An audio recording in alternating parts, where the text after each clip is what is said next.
The Twin Brothers, a legend of the Yoruba people of Nigeria. A certain Yoruba king, Ajaka, had a favorite wife of whom he was very fond of, but alas for his hopes, she gave birth to twins. At that time, it was the universal custom to destroy twins immediately at birth, and the mother with them. But the king had not the heart to put this cruel law into execution, and he secretly charged one of his nobles to conduct the royal mother and her babies to a remote place where they might live in safety. Here the twin brothers grew to manhood and loved one another greatly. They were inseparable, and neither of them had any pleasure except in the company of the other. When one began to speak, the other completed his phrase. So harmonious were their thoughts and inclinations.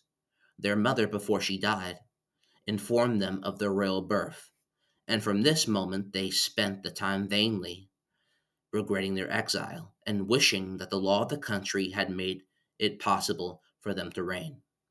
At last they received the news that the king, their father, was dead, leaving no heir, and it seemed to the brothers that one of them ought to go to the capital and claim the throne. But which?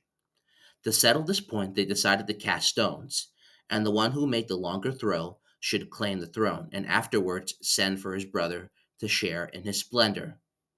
The lot fell on the younger of the twins, and he set off to the capital, announced himself as the Olofin's son, and soon became king with the consent of all the people.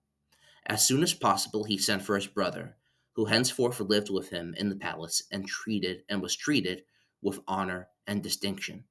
But alas, jealousy began to overcome his brotherly affection, and one day, as he walked with the king by the side of the river, he pushed his brother suddenly into the water, where he was drowned.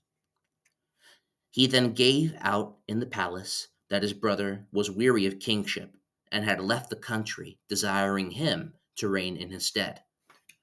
The king had certainly disappeared, and as no suspicion fell on the twin brother, he was made king and so realized his secret ambition. Some time later, happening to pass by the very spot where his brother had been drowned, he saw a fish rise to the surface of the water and began to sing, "Your brother lies here, your brother lies here." The king was very much afraid. He took up a sharp stone and killed the fish. But another day, when he passed the spot, attended by his nobles and shielded by the royal umbrella made of the skins of rare animals, the river itself rose into waves and sang, "Your brother lies here, your brother lies here." In astonishment, the courtiers stopped to listen. Their suspicions were aroused, and when they looked into the water, they found the body of the king. Thus the secret of his disappearance was disclosed, and the wicked brother was rejected in horror by his people. At this disgrace, he took poison and so died. The source for this legend is down below.